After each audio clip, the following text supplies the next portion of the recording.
Hello everyone, Assalamu alaikum. I'm Nusra Jahanur. Alhamdulillah, I'm fine. Today, I will share with you about the use of for. So let's start.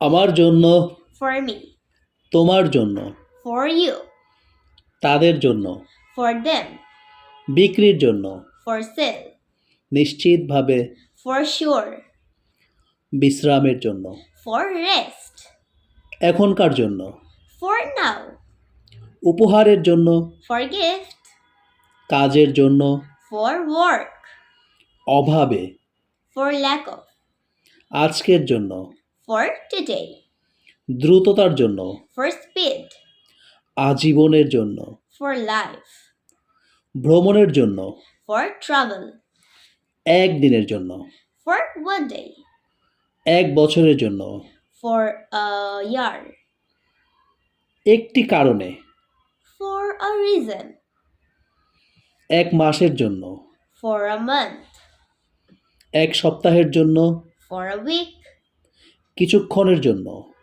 for a while, পরিবর্তনের জন্য, for change, তোমার ভালোর জন্য। for your good.